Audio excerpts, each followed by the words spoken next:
The college football experience, Ole Miss Rebels 2025 season preview episode on the Sports Gambling Podcast Network.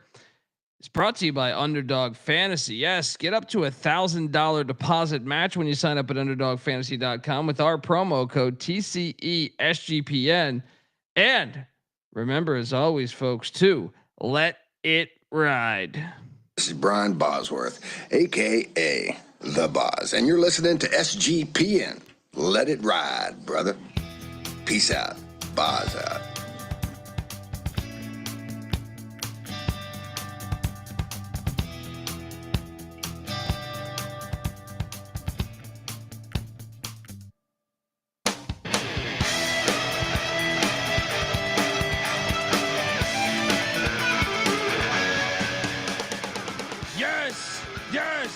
Yes. Woo! Welcome to the college football experience. Ole Miss Rebels, hotty 2025 preview edition. Oh boy, we are here. YouTube.com/the college experience, breaking down yet another team preview. We just wrapped with the UConn Huskies. And next up will be the Baylor Bears tomorrow morning. But right now it is Ole Miss Rebel time. Joey Freshwater, aka the Portal King. Lane Kiffin. He was close last year, man. He was close. 3 double-digit win seasons the past 4 seasons. Wow, they are doing it. We're going to talk all about the roster, the schedule, everything, the state of the program, the stadium, the tailgating, everything. But before we do that, you're probably wondering who the hell's this idiot talking to you. My name is Colby Swigga, Database Dan, aka Pick Dundee. That's not a pick. This is a pick. He was raised in the land down under, where a man thinks on his feet, speaks with his fists, and lives by his wits. When Dundee happened, he was a superstar. I'm probably drinking too much and celebrating too much and not sleeping. Would have killed a normal man, but no, that's gone. The medical advice I got from that was like being hit by lightning. Pretend it never happened and get on with your life. Yes. We are here. Shout out to the chat. Mike Leach was a big time friend of ours, so I will gladly honor that. And I know Lane Kiffin was close with Coach as well. Coach has been on our show a bunch of times. We love Coach Leach. May he rest easy. I am joined by my co-host. He is also the host of the College Basketball Experience, which we cover every single college basketball game of the entire season for every school. We also do the same for the FBS and college football and the FCS. And we also got the college baseball experience. All those come together as one. YouTube.com/the college experience. We've been doing this shit for years. Give it up for Farmer Stafford at Austin Peay with the Governor, South Carolina with the Gamecocks, and West Virginia with the Mountaineers. Ryan McIntyre, aka Money Lawn Mac. What's up, brother? What's up, man? Yes, hotty toddy. Coming off a 9-3 year. Lane Kiffin, baby. Let's talk some Rebels. Mac tonight. Come on, make it Mac tonight. Yes. I mean, this has been quite a crazy run for these Rebels, and I know a lot of people had Kiffin leaving. I feel like that's half of Feinbaum's shtick. Yeah. He's taking this job, he's taking that job, but here he is. He's been in Oxford now for a little bit, and man, they were close. They were close last year, man. I was on Florida money line. Now I was not on Kentucky money line. That was the real shocker to me. I thought Florida coming into the swamp. I thought there was potential for that shit show. So, where you at though? Let's start that slideshow. But where you at with Coach and this program, man? Yeah. So I obviously last year was kind of the put all your chips in and to get them to the playoff and they blew it. I mean, they choked. They lost 2 games that they were heavy favorites in and lost 3 games overall by 1 score each. But I mean, overall, Lane Kiffin has really done a great job at Ole Miss. 44-18 in his 5 years there, back-to-back 10+ double-digit win seasons. He does. He figures out a way to get guys in the portal, and they produce, and they're entertaining to watch. Now it's a new quarterback era. It's a bunch of new pieces here, but I mean they reload in the portal every year. So I think Lane's done a great job at Ole Miss. Yeah, no, I do too, and I like his personality, but I will say, I think last year was on him, man. They spent a lot of money. So I would say, like, as much as he's done a great job, I thought they underachieved for the first time in his tenure in Oxford. Agreed. And yeah, and I think that's that. I don't think he's on a hot seat or anything, but I of course not. But I'm just looking at the schedule right now. Last year's schedule wasn't that daunting. I know they're giving out SEC pamphlets on how tough their schedule is, but let me just read you this. Furman, Middle Tennessee, Wake Forest, Georgia Southern. Yeah. Right? Yeah. Then Kentucky. So you lost to Kentucky and you didn't even have like a tough opponent in the first 4 games. Yeah. Right? Then at South Carolina, they did whack South Carolina, and South Carolina ended up being good. LSU, they lost in overtime. They should have won that game. They were better than LSU. They choked that game, dude. Oh my God. 12-0. I had LSU on the money line, and I felt so fortunate to cash that ticket. Oklahoma was not good last year. They beat Oklahoma. Arkansas was slightly better than average, but I wouldn't define them as a good team last year. Oklahoma State beat them. They fucking whooped Arkansas's ass, dropped 63 on them. They upset Georgia. They beat Georgia's ass. They stormed the field. Of course, they lose at the Swamp by 7. Yeah. And then they get Mississippi State. But my point is the actual schedule. Who was good on the schedule? Georgia. Florida, Georgia, LSU. I mean, Florida wasn't even great. They were somewhat decent. But Georgia, LSU were the good teams on the schedule. That was a genius schedule. South Carolina was good last year. South Carolina was well. The thing that's crazy, they played their best ball against the hard teams.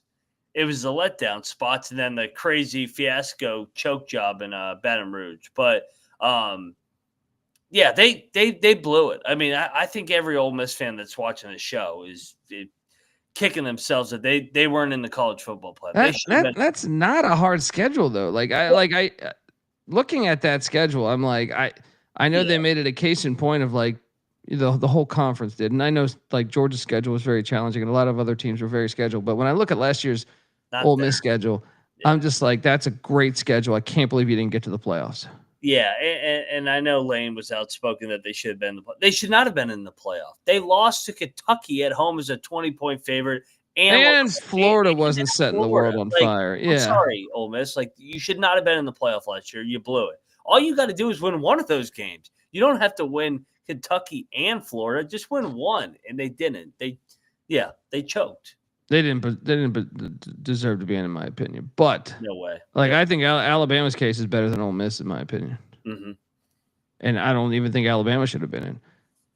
But he's a good football coach. He's got this program rolling. So I'm not trying to bag on the guy.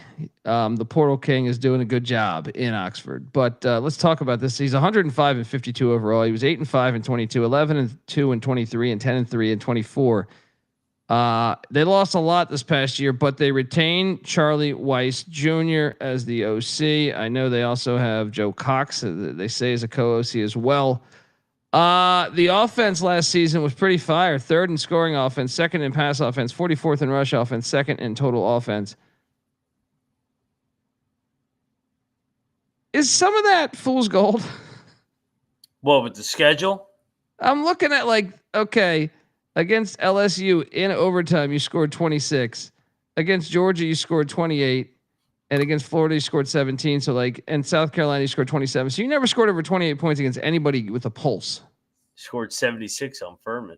That's what I'm saying. 52 on Middle Tennessee, 40 on Wake, 52 on Georgia Southern, 63 on Arkansas, 52 on Duke, and again in a bowl game where no one played. That's what I'm saying. Like, it's hard. They cook the books a little bit. Because anyone with the pulse, even Mississippi State, they only scored 26 points on. Yep. It's funny how this works. Like, 'cause I don't think they're going to be as good offensively this year as they were last year. Jaxson Dart and all those receivers and backs replacing a lot here. I know Simmons is talented, but he's young. Yeah, no, but he's very bullish on Simmons. Well, that's the one thing I He got. loves Simmons. Yeah. Austin Simmons, he's thrown 2 touchdowns, no interceptions in his college career, but I like the shot on. I gave out him on VSiN last night. I think his odds were. Let me see if I have that here. I think I still have that here. Hang on one second. Long shot. To win. You could find these odds to lead the SEC in passing plus 1400. Lead the SEC in passing plus 1400. I think Jaxson Dart led the league in passing last year. Yeah, and Lane loves to throw the ball all over the yard. Yeah, I think it's worth a shot. All right. Well, the offense, they don't return much. Just 3 starters back. Cayden Lee at the wide receiver spot. Dae'Quan Wright at the tight end spot. And Diego Pounds at the left tackle spot. This is why it's a bitch making this slides for the show, because man, the Portal King was up to his stuff. Bringing in Trinidad Chamberlain, a quarterback from Ferris State. I do watch a lot of Ferris State football in Michigan there. How about Shaki Iterish, a quarterback from Rice, and then Malachi Smith from Oklahoma State and Dundee.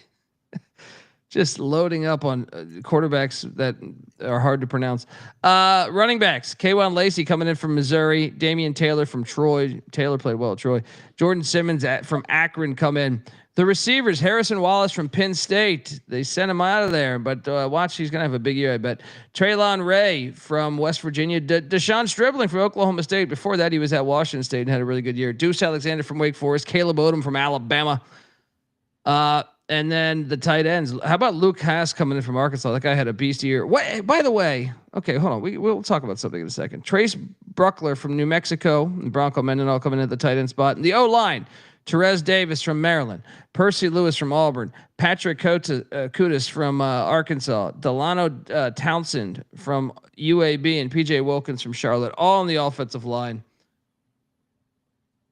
Big Bird's asking about that prop. That's on FanDuel, but or I'm sorry, no, that's on Bet Online. Bet Online, Big Bird. Love the name. Well, you know what's puzzling to me about all of this, and I know I'm going to get sidetracked a little bit, so I apologize to Ole Miss fans in a way. Arkansas, we make the joke that Oklahoma is the new Arkansas. That's why we call them Arklahoma. Yeah. How the hell did Ole Miss pass up on Arkansas? Like, Arkansas had such a rich history. Ole Miss surpassed them. I don't understand how Arkansas loses their top talent to Ole Miss, is my point. Like, historically, Arkansas has been a very good program before they joined the SEC. It's fascinating that that's going on, though. It's like, but you would think Arkansas is there's only one Power 5 school in that state. Lane's the Portal King, man. Yeah. Lane figures it out, and Arkansas has money too. It's not like Arkansas doesn't have any money with Tyson Chicken. Well, that's why I'm gonna put on my tinfoil hat at the end of the episode. Just remind me. The defense. Pete Golding running the defense, former Alabama defensive coordinator, second in scoring defense in the nation, 86th in pass defense, second in rush defense, 14th in total defense.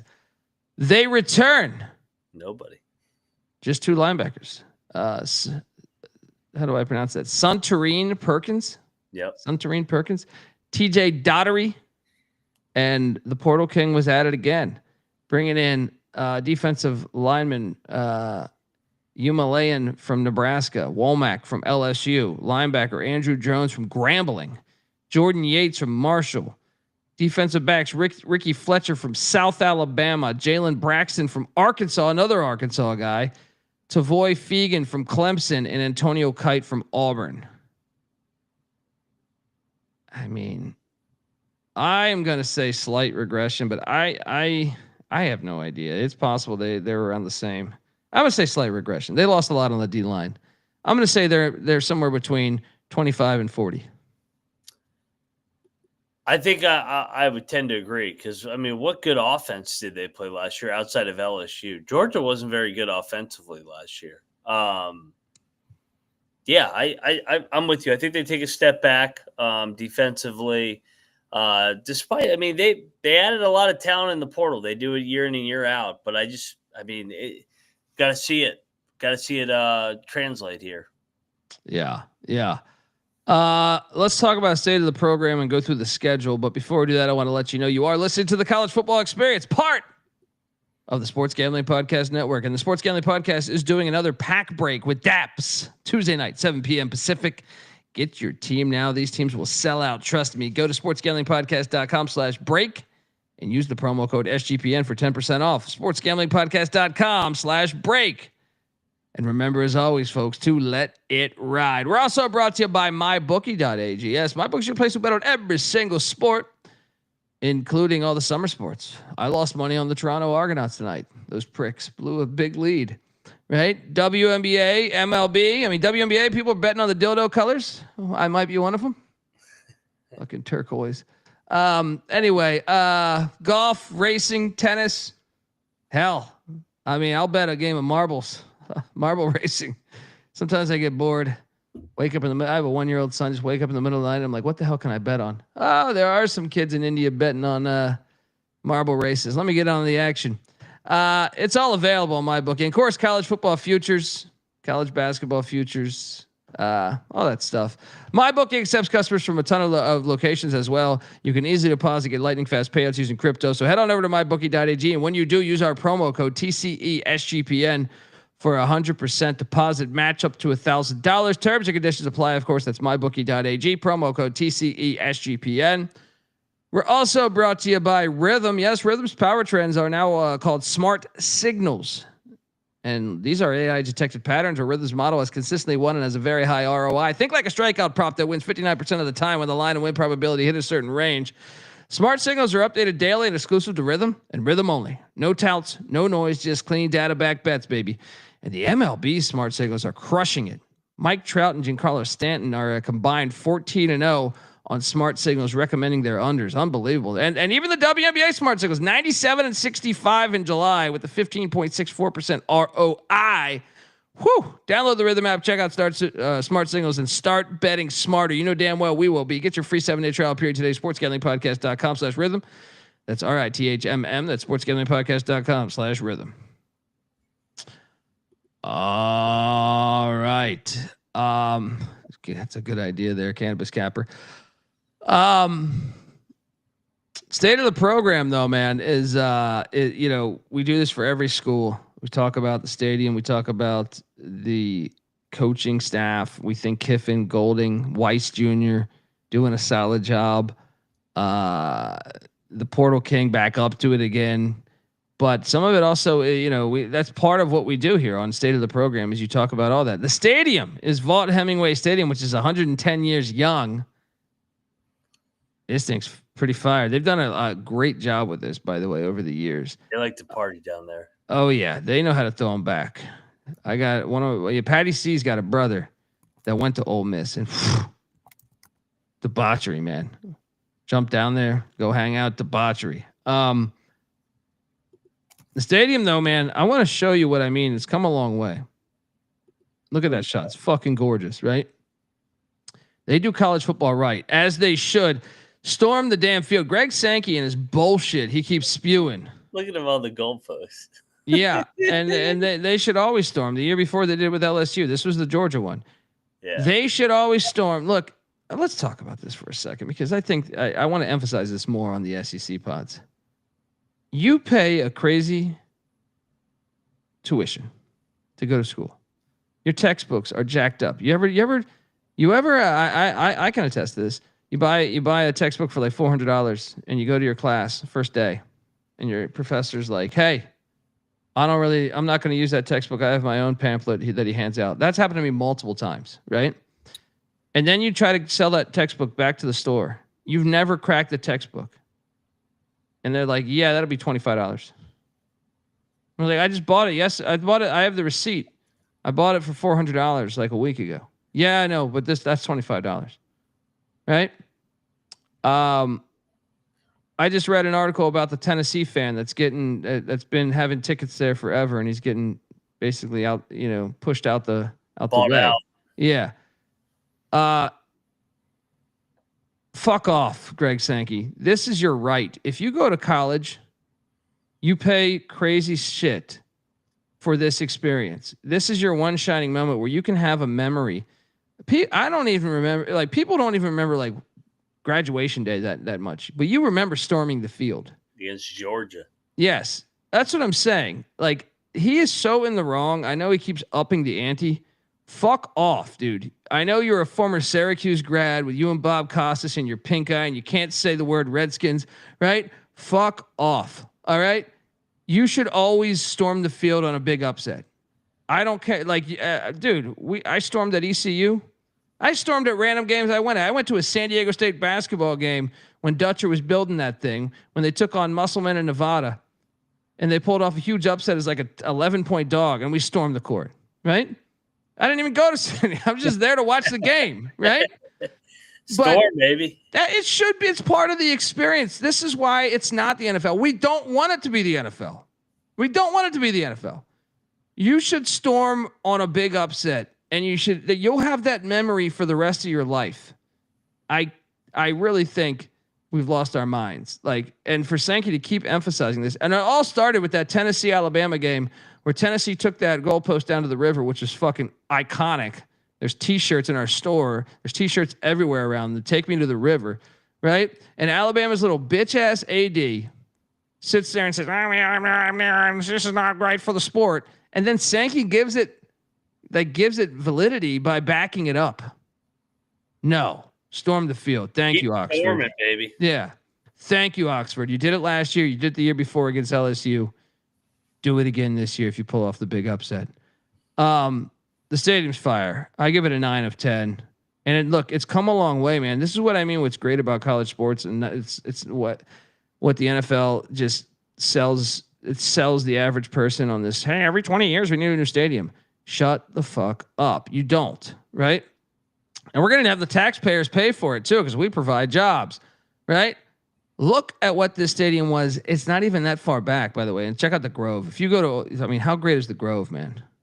Look at the Grove and what's the one bar? The library. The library's the famous bar there. Yeah, we got to make another trip down there. Dude. Oh, dude, I gotta get back to Oxford. I fucking love that. I love Mississippi, man. Great. Yeah, state. But hold on here, man. This is in the 90s. That's not that long ago. This is that same field in the 90s. Holy shit. That's my point, man. Is that don't let these NFL owners sell you this nonsense. Don't let them do that. I'm telling you, it is absolutely ridiculous. That's why I can't stand the no fun league. Is anyone can do this. College sports you invest in. This is the LSU game, I believe. It looks like the same picture. They do it right, man. They do it the same right. Guys on the goalpost. Probably. Oh, and look, hey, Lane Train, you missed the playoffs by one game last year. It's because, in my opinion, it's because you didn't have this guy coaching D-line. He does not have a job right now. Bring him home, baby. Bring him home. Go Tigers. Remember that interview he was talking about how he ate chicken on a stick from a gas station? What a fun. I love Orgeron. He's got to come back. He's got to come back, man. What are you giving the state of the program, man, with the stadium and everything? What'd you give the stadium? You gave it a 9 or what would you give it? 9 in that stadium. Stadium 9, state of the program. I'm going 8. I mean, they're consistent, man. Back-to-back double-digit win season. I think you're probably right that 8 deserves it with 3 double-digit win seasons in 4 years. But my thing is, it's like, make the playoffs, or like at least like now that it's a 12 team, like you should be in. And how did you shit the bed last year? It would have been in the 1 year. I know. But unfortunately, we had this dumb system. But yeah, I'll change mine to an 8. I think you're right. Here. Let's talk about this schedule, because I got to be honest, man. I was putting together. We don't have a producer really. I put these slides together. Me spend all day doing this shit, right? And they got a gift again, dude. You guys was a joke. I don't understand. So here's my tinfoil hat shit. Do you think they give out? They bid on the schedules? You think Lane put in a nice offer? No, I'm not even saying Lane, but I'm just saying I find it too ironic that Arkansas gets fucked constantly, and like Ole Miss will have 2 or 3. I think 3 out of 4 years, a pretty nice schedule. 3 out of 4 years. So and Texas comes right into the SEC and gets a great schedule both years. Yep. Do you think am I just a maniac? But like, do you Missouri. think maybe what's that? Missouri too. Do you Missouri's had great schedules like the past 3 years? They're in similar vein with Ole Miss. Do you think there's some? Am I crazy to just assume that? I would just assume though that Ole Miss would end up with a very hard schedule, or Missouri, if they've had 2 straight years like with Missouri. We broke them down like a week ago, and I was like, God damn, they've had great schedules for like 3 or 4 years in a row. You would think that with that many teams, especially because 2 of those years they didn't even have Oklahoma and Texas in there. Why is it the case? It doesn't make sense to me. I think also Ole Miss's protected rivalry is the Egg Bowl, and Mississippi State has sucked. So I think that also plays into it. Like Georgia, well, and they get Kentucky every year too, right? Yeah, they get Kentucky so they get Kentucky and Mississippi State every year. That's 2 nice auto teams to play compared to like Florida, who gets LSU and Georgia. Yeah. It's just interesting to me though that Arkansas though gets what? I don't even know their new ones. Are they giving them Texas every year? I think they give them A&M in Texas. But here's my thing. Even before Texas and A&M were in the SEC, Arkansas would get fucked. I'm talking. I've been a long time college football fan, man. It just seems weird to me. Let's talk about the schedule. Georgia State and Del McGee are coming in week 1. They never played Ole Miss. Oh God, this is going to be a run the score up game. I took the points. I did not. 39.5. I will not. Play it. I think Ole Miss 52-17. 52-17. Let's go. Yeah, I will not be taking the points. Ole Miss is great at running up the score in these non-important games. That's how they cook the books. You saw it. I told you. I just went through this with their schedule last year. I'm like, any team with a pulse, they never scored more than 28 points. Yeah. Or 27 points or something. They're going to fuck them up so bad. Oh. Week 2. Uh-oh. They're heading to Lexington for the annual. I think on the Kentucky preview, I took Ole Miss Revenge. So I will take Ole Miss Revenge. But this will be the first road start for our boy Simmons. Yep. I'll take Ole Miss, though. Yeah, on the Kentucky preview, I took Kentucky. And Ole Miss fans can call me crazy for taking Kentucky. Ole Miss has not played well against Mark Stoops. He has had their number for whatever reason. Well, that's what I'm saying. Like, so if we're really being honest right now, because I'm trying, like, we have to walk the fine line of, hey, Ole Miss fans, we're talking about you. We're excited about your program. You almost made the playoffs. But also, if I'm being completely honest, you had Jeff Lebby in that bitch ass offense for so long. With your abrupt slides, with your quarterbacks, with Matt Corral, it drove me absolutely fucking crazy, dude. As someone that loves football, I think that offense should be illegal. I honestly think the way they ran the quarterback and did the abrupt slide so many times, and they did a little bit with Dart, not as much, but it makes me secretly hate them sometimes.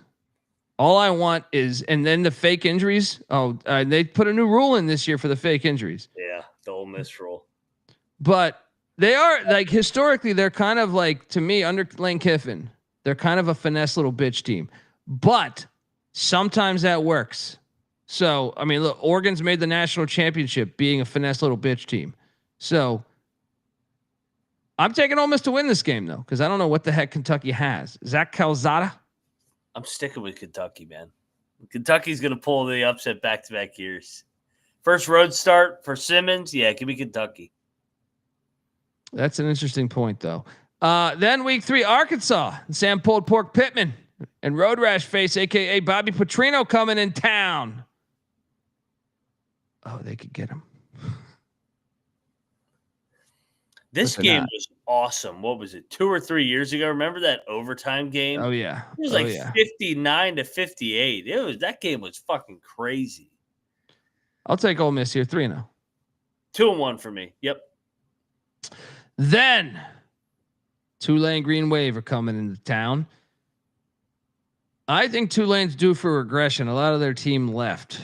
Their running backs at Oregon, their quarterbacks at Duke, a slew of other players elsewhere as well. I know they got that foul Jake Retzlaff guy. What are you doing having sex in Provo? How dare you get laid? I dare you be a young kid and be a millionaire and have sex with a woman, or have sex at all, right? I guess that's suggesting that you should have sex with a man. I was not going for that, but still, my point is they want the women. Retzlaff. My point is, how dare you? Yeah, that's such a double standard at BYU. They got Jim McMahon. Jim McMahon went there. You telling me the guy that showed up to the Bears training camp with a 30-pack of Coors Light? You telling me this guy wasn't eating some girl's ass in Provo? You telling me that?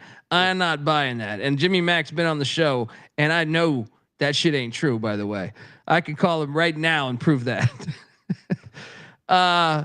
Tulane's due for regression, though, unfortunately. And I think even if it was at Tulane, I think I would take Ole Miss. I don't think they're prepared to stop that offense.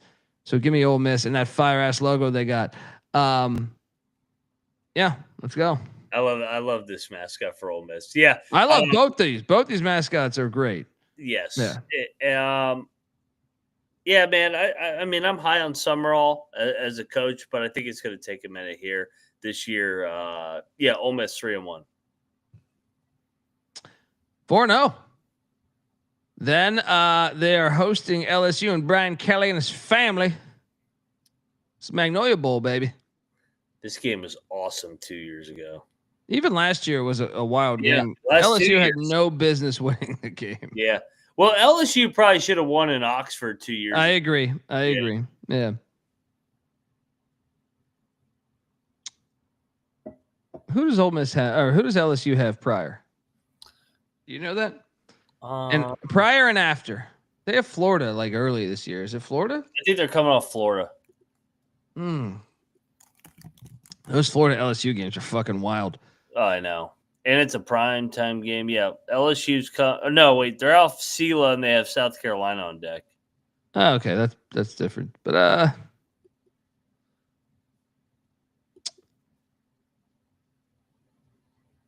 man. I'm on Ole Miss. If I'm going to say they're going to lose to Kentucky, I think they get out of this first 5 games 4-1. I'll give them a loss here. So we're both at 4-1. I just feel like between this and Kentucky, maybe they'll lose one of them. They could be 5-0 though. Yeah. Then they get a bye week. Look at Archie Manning. Boom. That Eli played there. Yeah, Eli played there, man. Then they are strangely taking on Washington State off of the bye.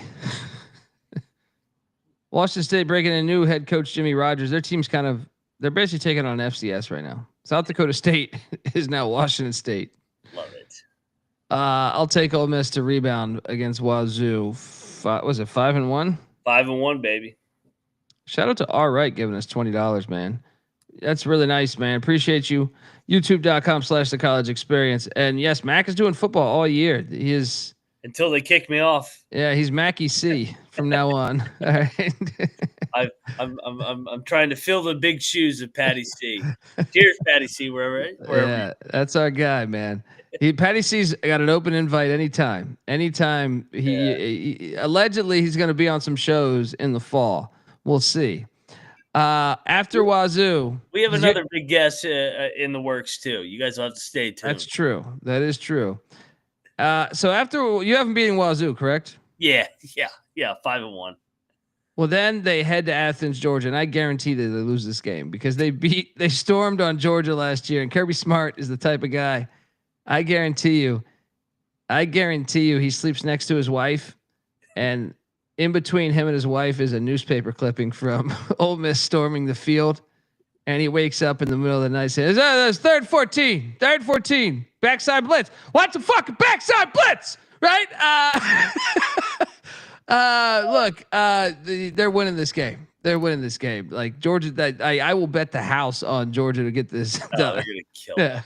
They're gonna kill them. And also like Kirby and Lane were coordinators at Alabama together. It's pretty noted that like Saban loves Kirby. He thinks he's an unbelievable coach. And then Lane is like the son he never wanted, and he always busts Lane's balls. You know Saban is busting Kirby's balls. You lost by 3 touchdowns to Lane? Yeah. Did they actually cross paths? I was trying to think about that. Yeah. Because Kirby took the job at Georgia, what, 16, maybe 17?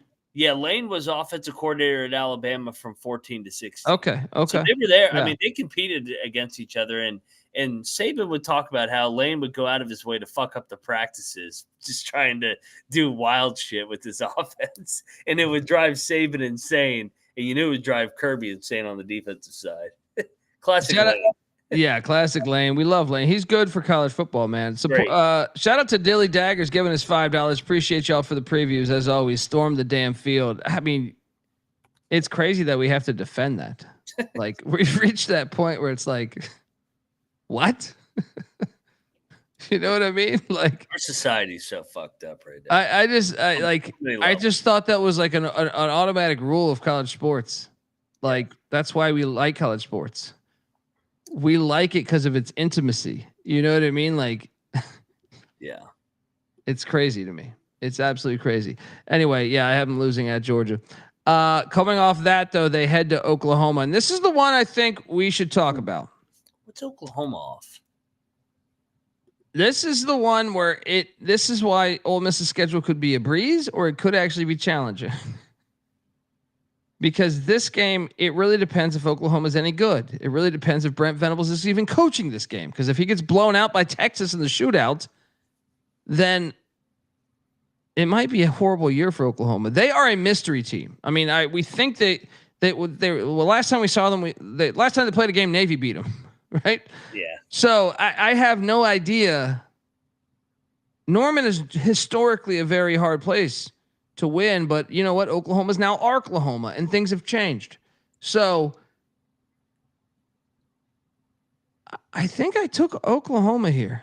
I took Oklahoma because we had them losing at South Carolina the week before. I'm with you. Let's go Oklahoma. But this could easily be a win if disaster hits. You realize this is one where we look back and it could be like, man, what were we thinking? Right? Yeah. Yep. I mean, we have to.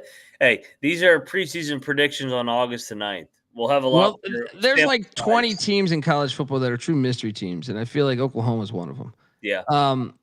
So shout out 3 losses.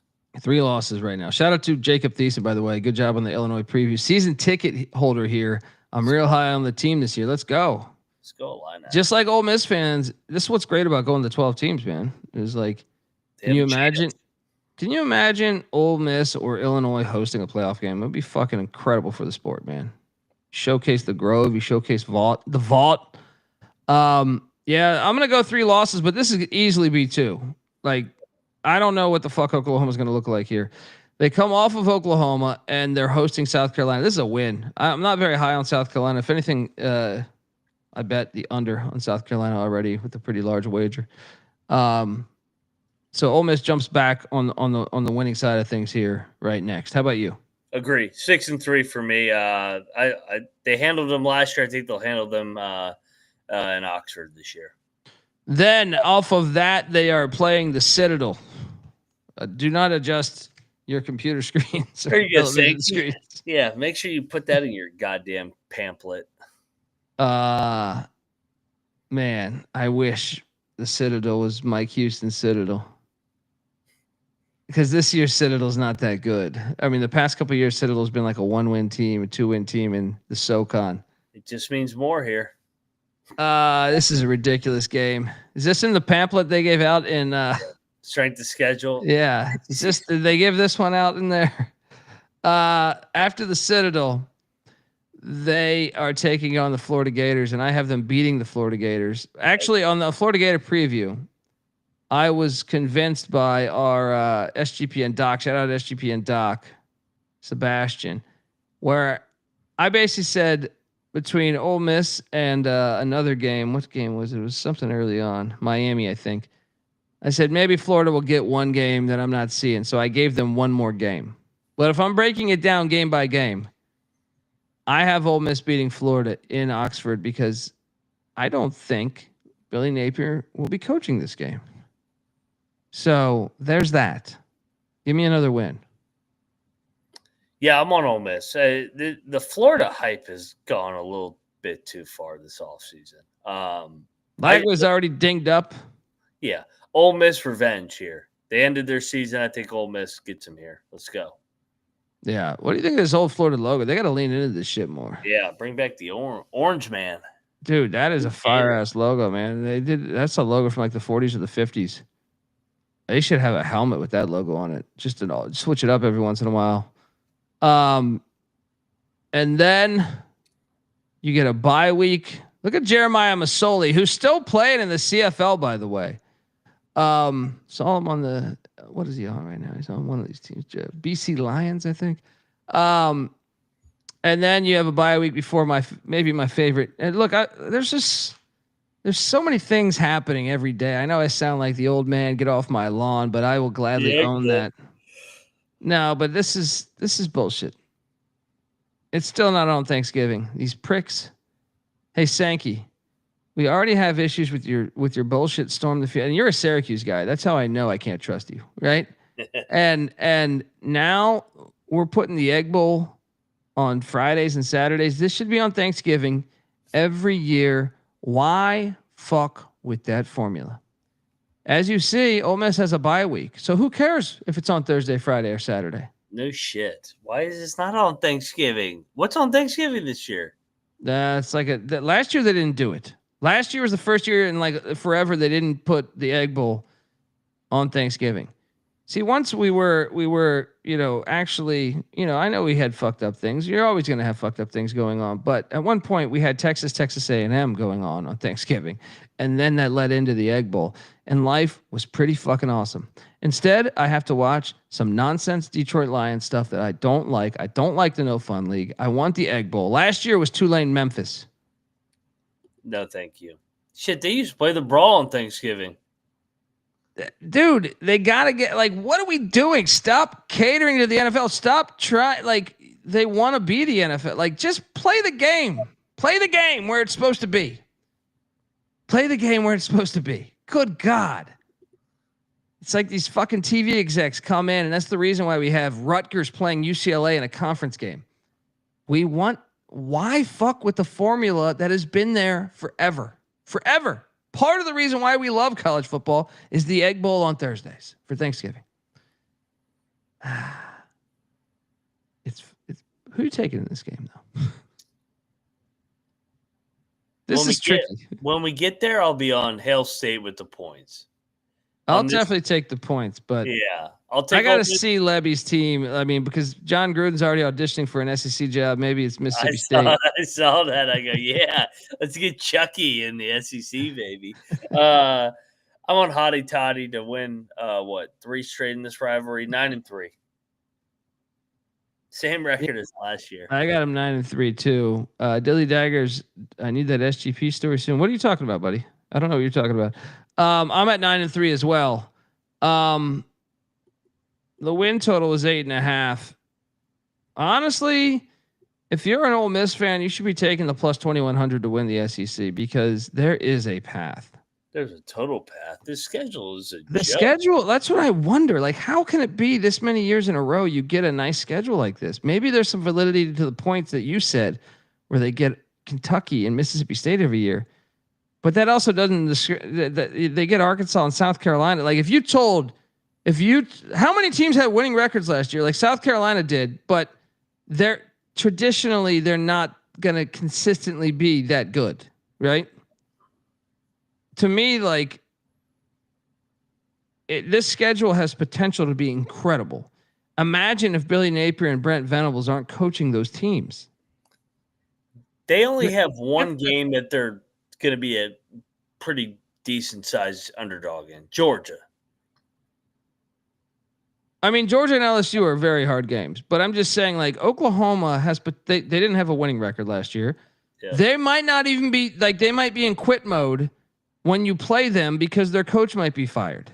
Yep. Florida, I actually think Florida's like a pretty damn good chance that Billy Napier is fired by then. Now, okay, if everything hits, then the Florida game becomes a lot harder than we think. Same with Oklahoma. So those are wild cards, but I don't think South Carolina is very good this year. Arkansas, we'll see. I don't think Kentucky's very good this year. Arkansas is kind of a mystery team to me. They could be good. I don't think Mississippi State's very good. It's That's a a great nice schedule. I mean, they may make the playoff the year. This might be the year after the year. They went all in, paid for that roster last year, choked it away, and then the next year, where expectations are a little bit lower, they backed their way into the playoff at 10-2 because the schedule's a joke. And their non-con is ridiculous. Their non-con is Georgia State, 3 wins last year. Tulane, I guess, is what they're valuing as their Power 5, or Wazoo maybe, but like those are both in Oxford, and Wazoo's basically like an FCS team with all their transfers from South Dakota State, and then the Citadel. There's no way this team. Well, like, what's the floor? There's no way this team's not like 8-4 is the floor. 7-5, really? I mean, if they lose Kentucky, LSU, Georgia, Oklahoma, and Florida, 7-5. But like, this team should not be worse than 8-4.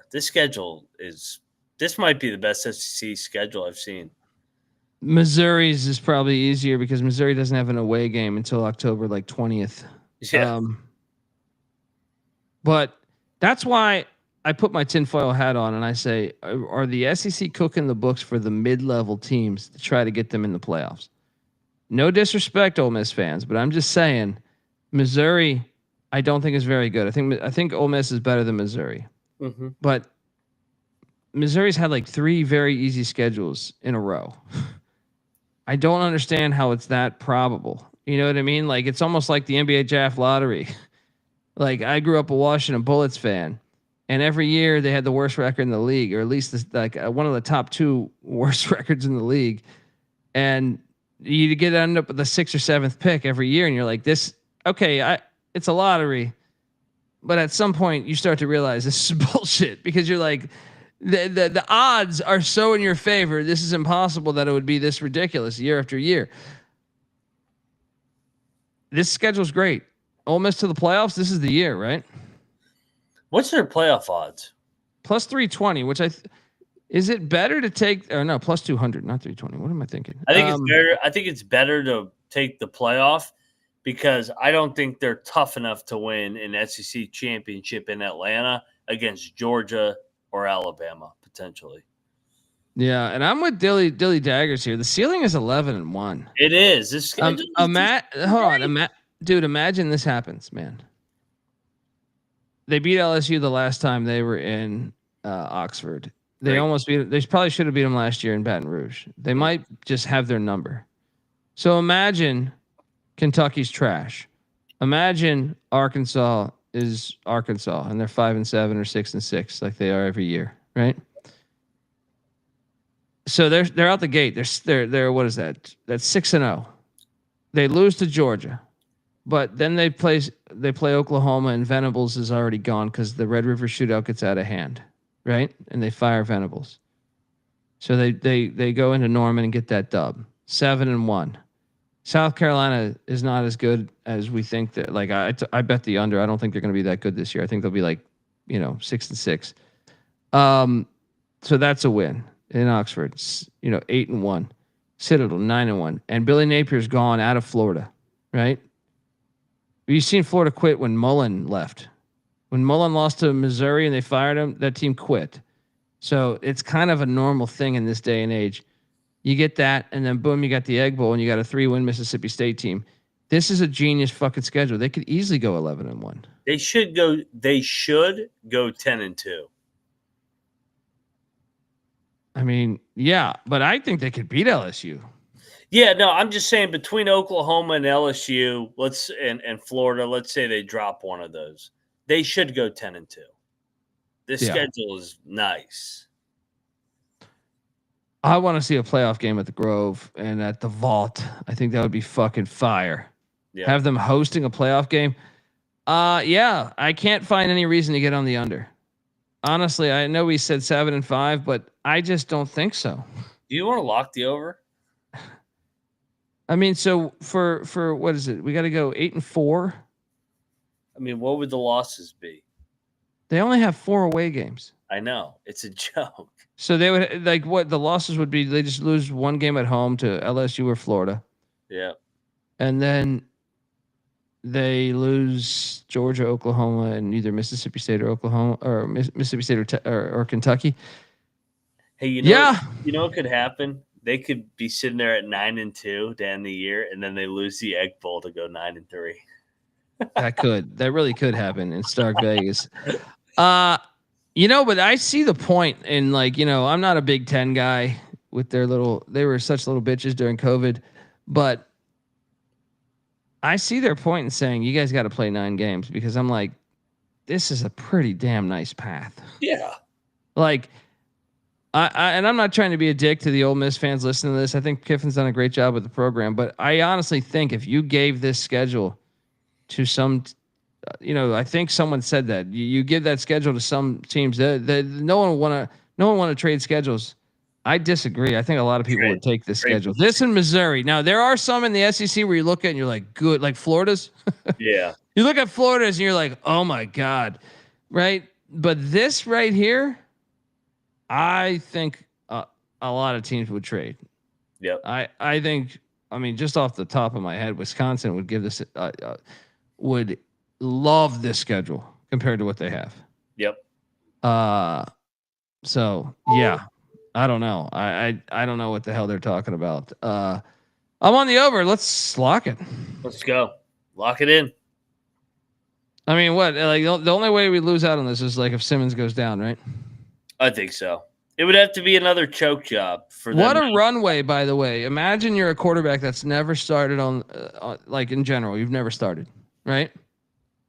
You're nervous. You're like, okay, how am I going to be, right? In college football, that's normally a big deal. You get one road game the first 7 weeks. And it's Kentucky. And it's at Kentucky. That is called a fucking runway. Yeah, over. Lock it up. Hotty toddy. We need to get down there for a game. Oh, hell yeah. Love them.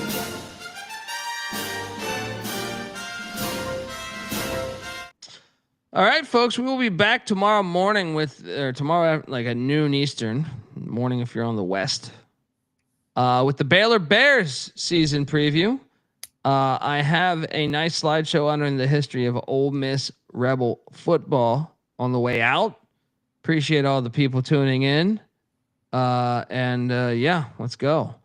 Give Moneyline Mac a follow on Twitter at Moneyline_Mac. I'm on Twitter at TheColbyD. The College Football Experience is on Twitter at TCE on SGPN.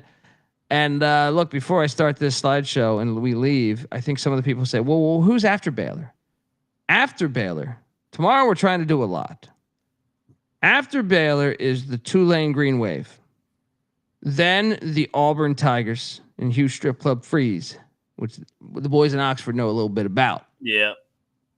And then if we can, we are going to go for Michigan State, the Spartans, and that is followed by Miami, Ohio. All right, we're getting closer and closer. All right, folks, tomorrow morning, noon, right? Baylor Bear preview. Dave Aranda. He just had a hilarious press conference talking about midgets. Go check it out. Till next time, folks. Appreciate you. This is the College Football Experience, hotty style.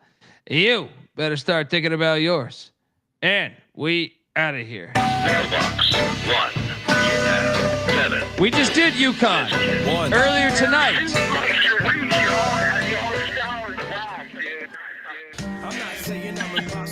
An hour ago. We already did it, Phil. or nothing without love. And I'm not saying Pay I'm impossible attention. to outdo. Mind, body, and soul, or nothing without truth. And I'm not saying it's impossible, but you're nothing without yourself. We're the obsession to be a part of that, started that. Mind over matter don't matter in the market. I've seen much smarter cats have heart attacks. Largely cause leaders need lambs to be lethargic. Match wits with the half-wit phantom. I don't need jumper cables or mic cords to analyze an analytical anthem. Between my two ears, an engine pumping the life force. Force field for your grip on the grievance. Still gonna feel unchallengeable and stiff. So arrange the pieces to prepare cohesive. All the hard work will go largely ignored if your hands are covered with post-its and paper cuts. You need to have your voice in the vice grip. The one who made it famous ain't the one who made it up. You don't get overtime just for working the night shift.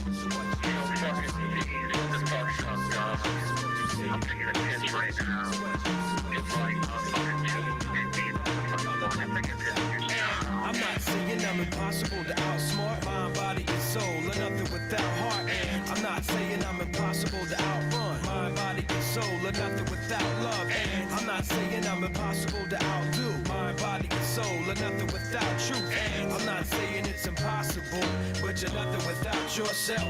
Every time I close my eyes, I'm taken to the same place, a playing field, and every contestant's got the game face. Everybody's yelling, you ought to play it safe. Make sure them shoes are tied and ankles taped. Shake the cobweb, hit the ground running. This is how cunning I can get with the footwork. You're doing it right, well, it shouldn't hurt. Flirt with greatness, still I run the famous. Nice high heels, I got mics for spikes. Trampling the home team and their turf for life. For the few fleet of foot, too fast for me. I fear none, cause I run and ignore the pair of feet by the tree that are fast asleep. In love with the game, you adore the head. I believe in achievement. My soul isn't rewarded just cause it's easy goal and moves toward it.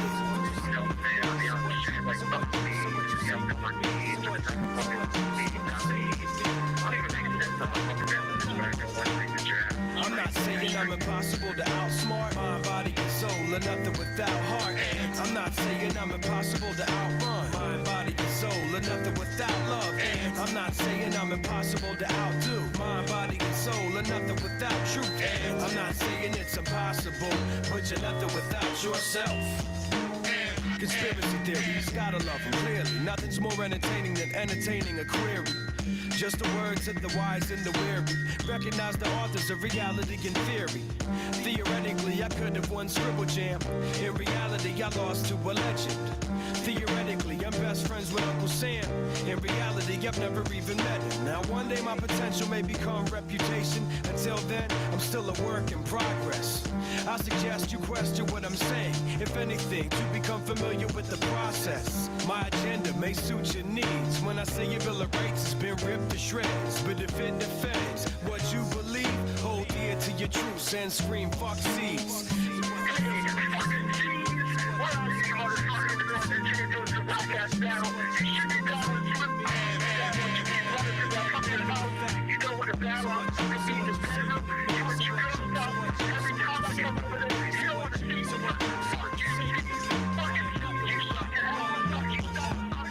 I'm not saying I'm impossible to outsmart. Mind, body, and soul, or nothing without heart. And I'm not saying I'm impossible to outrun. Mind, body, and soul, or nothing without love. And I'm not saying I'm impossible to outdo. Mind, body, and soul, or nothing without truth. And I'm not saying it's impossible.